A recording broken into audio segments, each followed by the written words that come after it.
pelting each other with stones and Molotov cocktails. This follows a day of clashes between pro and anti-government protests. Earlier on Wednesday, some pro-Mubarak supporters attempted to break up the protests in Liberation Square. Hundreds were injured. And we'll take a look at where things stand at the moment in Egypt after a day of high drama. Well, Wednesday has seen clashes near Cairo's Tahrir Square, Liberation Square, between what appear to have been pro and anti-government protesters. The two sides have pelted each other with stones and petrol bombs well into the night. And Egyptian health authorities say that 3 people are dead and more than 1,500 are injured. And late on Wednesday, the country's newly appointed Vice President, Omar Suleiman, he said that there will be no political dialogue unless the anti-government protests end in the country. Reactions, naturally, to this unfolding event, to the unfolding events in Egypt have been coming in thick and fast. World leaders are unanimous in their condemnation of Wednesday's violence, and they're calling for an immediate resolution to the crisis. Sonia Gallego reports. End the violence, begin the reforms. The message rang loud and clear from international leaders. One day after President Mubarak said he would not stand in the next presidential elections, the world witnessed a violent turn in Egypt's protests. The global reaction was swift and strong. In London, UN Secretary-General Ban Ki-moon denounced the attacks on protesters. Any attack against the peaceful demonstrators is unacceptable, and I strongly condemn it. Voicing anger, Britain's Prime Minister David Cameron's tone was more pressing. If it turns out that the regime in any way has been sponsoring or tolerating this violence, that would be completely and utterly unacceptable. These are despicable scenes that we're seeing, and they should not be repeated. All over Europe, the same point echoed from different countries.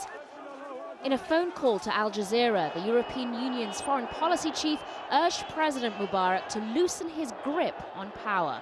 It's not for me to call for him to stand down, it's for the people to work with him to determine the process by which they move to democracy, to the elections, that they go forward. And he needs to be in dialogue with them, and he needs to work that process out with them so that they feel confident that they can see the transition. Treading carefully around its ally, the US continued to relay President Obama's message from the day before, that the time had come for change. But no news on how and when Washington expected change to take place, or whether it would withdraw its military aid to the country. We will evaluate the actions of the government of Egypt in making and reviewing decisions about aid. That continues. As the protesters battle on, the world continues to watch, and President Mubarak's exit strategy becomes ever more crucial to Egypt's stability. Sonia Gallego, Al Jazeera. Well, in recent weeks, Tunisia saw its own uprising, which led to the ousting of President Zain al-Abidine Ben Ali. And many analysts say that these events inspired Egyptians to take to their own streets, demanding change. Our correspondent, Nazanin Mushiri, has been speaking to a leading opposition figure in Tunisia about the uprising in Egypt. I am very proud of the Egyptian revolution. I am optimistic the Tunisian people have given a model of how, through a peaceful revolution, one can topple the strongest dictatorships. The success of the Egyptian revolution would be a gift to the Tunisian people because it would protect its own revolution. So I hope that the Egyptian revolution does not stop until it achieves its aim of toppling the dictatorship and establishing a democratic transitional government. Do you think the Muslim Brotherhood in Egypt will play more of a role in the uprising? It's clear that the Muslim Brotherhood has a strong presence in this revolution, but it's clear that they did not raise any Muslim Brotherhood slogans, and neither did any other party, and this is again the Tunisian lesson, that the revolution cannot be contained or exploited by any political party. It's the revolution of the people, and it should remain so. The Muslim Brotherhood has learned this lesson, and so have others. Okay, well, we did hear a short while ago, from the U.S. State Department spokesman, P.J. Crowley, and he was speaking about the situation in Egypt, and here's what he said. Ambassador Wisner met with President Mubarak. He also met with General Suleiman. I can also tell you that Secretary Clinton today also had a conversation with Vice President Suleiman.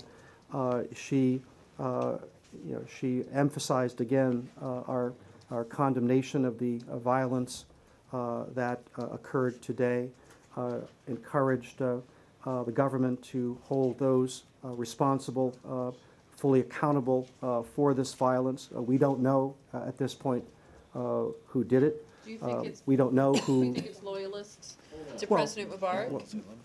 Encourage them to do what? She strongly, encouraged the government to investigate and hold those responsible for the violence accountable. And she continued to stress to the to Vice President Suleiman that the transition has to start now. Well, let's get more reaction from the U.S. And Nick Spicer is Al Jazeera's correspondent. He's in Washington. Nick, so considering the day's developments in Egypt and this upsurge in violence that we're seeing as we speak right now, has the U.S. hardened its position at all towards Egypt?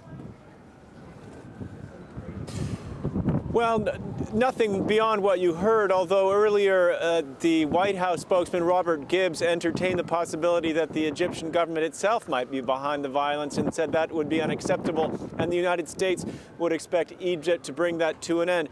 Beyond that, the position hasn't changed since Barack Obama addressed the nation on Tuesday night and saying that the time for meaningful and responsive change in Egypt was now for a transition to begin.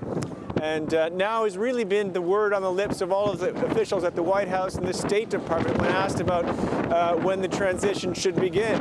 It's just all variations on a theme. Now is the time for Hosni Mubarak to bring this about, for dialogue to begin with opposition members. When asked, however, what opposition members the Egyptians should talk to, the Americans will say they're not about to anoint any particular individual. So it's still a wait-and-see situation for the United States government in a crisis in which it's often been wrong-footed and seems to be playing catch-up with events. Yeah, Nick, it's very interesting that you mentioned about the opposition. I wanted to ask you about that. And if there is a regime change in Egypt, what's at stake here for the United States? Everything is at stake in the Middle East. Egypt is really the keystone to U.S. policy in the region, although one commentator said if it's the keystone for the United States, Egypt is really the whole archway for Israel, which is the United States' most important ally, Egypt being the second. So it's being called the most important diplomatic test for the administration of Barack Obama. There's much more than just the control of the Suez waterway, the Suez Canal, and all of the shipping and oil transport that goes through there. There's also an important 3 decades old military relationship, which is important to the United States, but it's also important to Israel because it means Israel doesn't need to worry about its southern flank. It's also a relationship which gives the United States an Arab nation that it can talk to, a voice of moderation, the White House feels, that is respected in the Arab world and that can sort of advance American interests to a certain extent. So there's much at stake for the United States in this crisis, but the feeling here really is that the administration of Barack Obama is just playing catch-up with events, and the reporters here at the White House have grown so frustrated being unable to ask any questions of the president that they took the exceptional step of actually writing a letter to the White House spokesman saying, look, we really want to be able to find out what's going on here. We're not satisfied with what you're telling us. Very interesting. All right, Nick Spicer, thank you. Thank you. Well, after a 6-day blackout, internet access has been restored in the Egyptian cities of Cairo and Alexandria. Now, authorities did block online access in a bid to stem the spread of anti-Mubarak sentiment. But as Rob Reynolds now reports from Los Angeles, one man's efforts ensured the protesters were heard. Absolutely. La shukran ala wajib, Yani. We'll talk to you tomorrow, okay? When John Scott Railton learned that Egyptians were being prevented from speaking to the world through the internet, he couldn't stand idly by. When Twitter got cut, I realized that I had contacts and it might be possible for me to step in and do something. The 27-year-old Los Angeles graduate student started making calls. He had visited